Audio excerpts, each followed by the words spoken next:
तो चलिए बेटे, अब हम बात करने वाले हैं अपने तीसरे पॉइंट की। क्या? अब हमारा कैरेक्टरिस्टिक में तीसरा कैरेक्टरिस्टिक है हमारा सेल और एक्सचेंज। सेल और exchange of goods and services. Sale and exchange of goods and services. तो यानी पिछले वाले में पॉइंट में अपन ने क्या देखा? Procurement, production and procurement of goods and services. और अभी हम क्या देख रहे हैं? सेल और exchange of goods and services for satisfaction of human wants. For satisfaction of human wants. ठीक है जी। तो देखिए बेटे, अब इसके अंदर क्या चीज है, इसको अंडरलाइन कर लेते हैं अपन। अब देखिए बेटे, मैं आपको समझाना चाहता हूं कि जो हमारा बिजनेस है, बिजनेस में इन्वॉल्व दो तरीके की बेसिक एक्टिविटीज होती हैं, जो अपन ने ऊपर हेडिंग में लिखी हैं। बिजनेस में इन्वॉल्व होती हैं बेसिकली दो तरीके की एक्टिविटी। कौन कौन सी? पहला है इसके अंदर ट्रांसफर, यानी आप जब गुड्स को बेचते हो तो एक जगह से जब दूसरी जगह गुड्स जाता है, उसके बदले में आपको पैसे मिल जाते हैं, तो उसको हम ट्रांसफर कहते हैं। या फिर एक गुड्स आपने दिया, उसके बदले में आपको कुछ दूसरी चीज मिल गई पैसे के अलावा कुछ और, तो उसको हम एक्सचेंज कहते हैं। हम कहते हैं ना, एक चीज तुम ले लो, उसके बदले में मुझे ये चीज दे दो, दैट इज कॉल्ड एक्सचेंज। और ट्रांसफर मतलब, ट्रांसफर किसी भी वे में से हो सकता है। आपने गुड्स को पैसों के बदले में किसी को बेच दिया, तो दैट इज द ट्रांसफर। तो हम बिजनेस में क्या दो चीजें इन्वॉल्व है? ट्रांसफर और एक्सचेंज। ट्रांसफर और एक्सचेंज हम किन चीजों का करते हैं? ऑफ गुड्स एंड सर्विसेज का। तो यानी आपके बिजनेस में क्या चीज इन्वॉल्व है? सेल को क्या बोला? ट्रांसफर। और एक्सचेंज तो एक्सचेंज है ही। यानी बिजनेस के अंदर इन्वॉल्व है गुड्स एंड सर्विसेज का ट्रांसफर, यानी सेल और एक्सचेंज। अब देखिए बेटे, इस हाथ के निशान के आगे अब आप इस पॉइंट को लिखें, बहुत इंपॉर्टेंट पॉइंट है ये क्या लिखा है? If goods are produced, if goods are produced not for purpose of sale, अगर आपने गुड्स को सेलिंग पर्पस के लिए नहीं प्रोड्यूस किया, बट फॉर इंटरनल कंजम्पशन,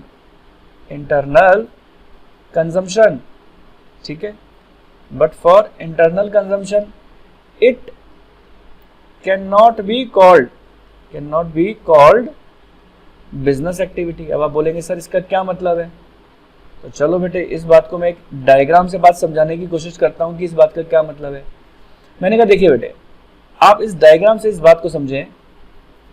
मैंने कहा बेटे, मान के चलिए ये आपका बिजनेस के अंदर, ये आपकी फैक्ट्री है, आपका बिजनेस है ये, ठीक है, आपका बिजनेस है जहां पर आप मैन्युफैक्चर करते हो, बिजनेस फैक्ट्री, ठीक है। और ये किस चीज की फैक्ट्री है? फर्नीचर की।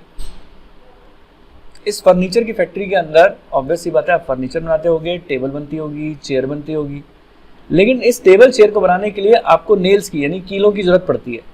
तो आपने अपने ही फैक्ट्री के अंदर एक छोटी सी यूनिट लगा दी, अपने ही फैक्ट्री के अंदर एक स्मॉल यूनिट लगा दी, और ये स्मॉल यूनिट क्या बनाती है? नेल्स बनाती है, ठीक है।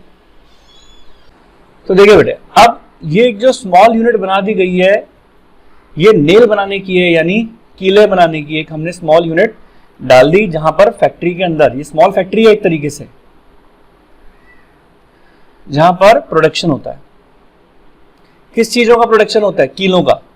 और वो कीले किस में काम आती हैं? हमारे सेल्फ कंजम्पशन के अंदर काम आती हैं, इंटरनल कंजम्पशन के अंदर काम आएंगी।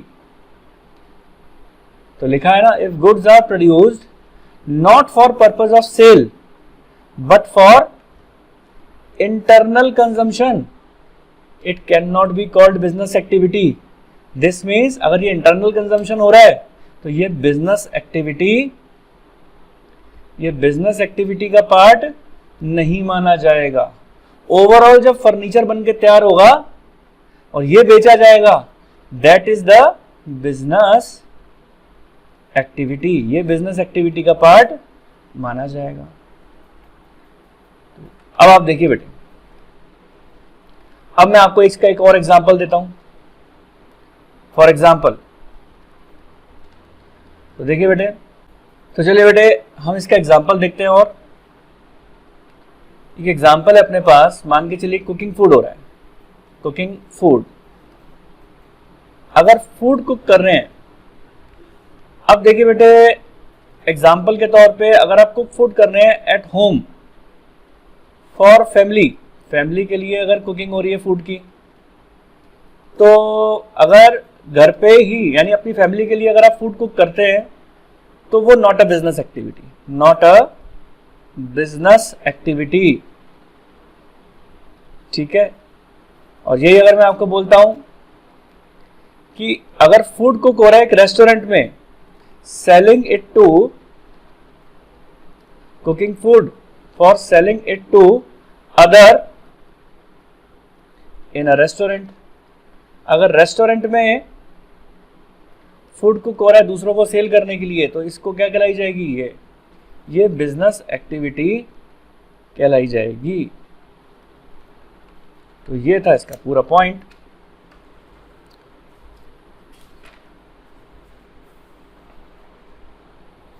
तो उम्मीद करता हूं बेटे थर्ड नंबर का पॉइंट भी आपको अच्छी तरीके से समझ में आया हो।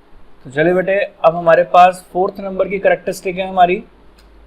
अब हम बात करेंगे कि फोर्थ नंबर की कैरेक्टरिस्टिक क्या बोलती है। कहते हैं बिजनेस एक्टिविटी को होने के लिए, यानी एक्टिविटी की जो फोर्थ नंबर की कैरेक्टरिस्टिक है, ये कहते हैं कि साहब बिजनेस की एक्टिविटी होने के लिए आपको क्या काम करना पड़ता है, डीलिंग करना पड़ता है in goods and services, goods and services on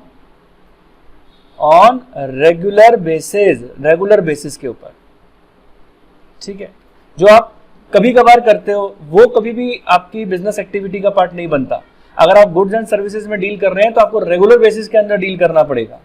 ठीक है।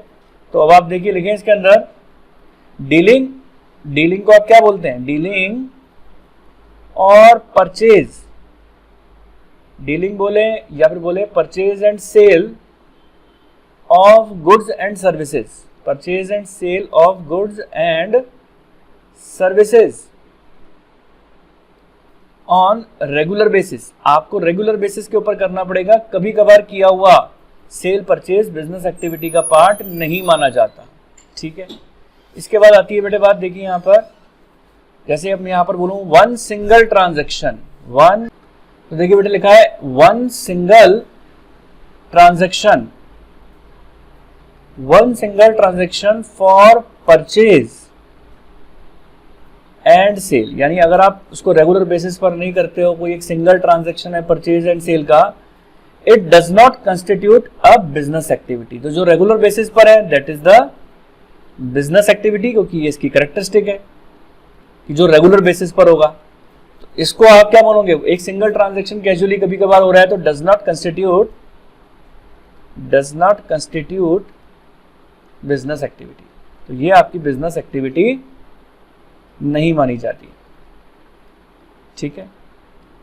अब देखिए बेटे अब मैं इसको एक एग्जांपल से बात बता देता हूं आपकी। तो इसमें आप एग्जांपल के तौर पे लिखें, लिखा यहां डालें हाथ का निशान और लिखें for example a person sell his oblique her personal car even at a profit, personal car sell कर रहा है, it will not consider as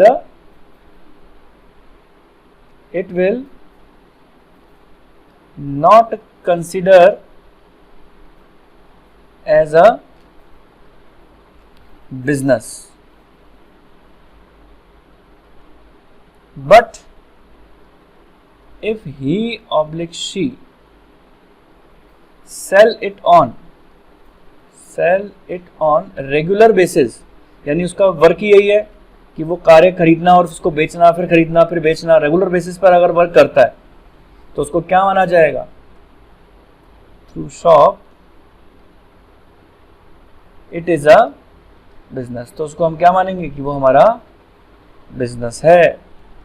देखा होगा आपने किस तरीके से डीलिंग इन गुड्स की बात आप लोगों को समझ में आ गई होगी कि इसमें मैं बताना चाहता हूं कि डीलिंग आपको किसके अंदर करना है, purchase and sale of goods and services, लेकिन जो भी आप सर्विसेज दे रहे हो तो वो रेगुलर बेसिस पर देना जरूरी है।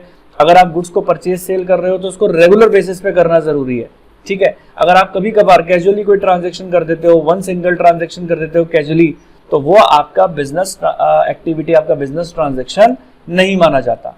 एग्जाम्पल के तौर पे जैसे कि मैंने आपको बात बताई कि अगर पर्सनल कार बेची गई है, चाहे फिर वो प्रॉफिट पे ही क्यों नहीं बेची हो, लेकिन अगर आप उसको रेगुलर बेसिस पर नहीं कर रहे हो तो उसको हम कंसीडर नहीं करते हमारी बिजनेस, हम अपनी इसको बिजनेस एक्टिविटी के अंदर नहीं मानते। लेकिन यही चीज अगर आप रेगुलर बेसिस पे परचेज सेल हो रहा है तो फिर वो बिजनेस एक्टिविटी का पार्ट बन जाता है, वो बिजनेस माना जाता है।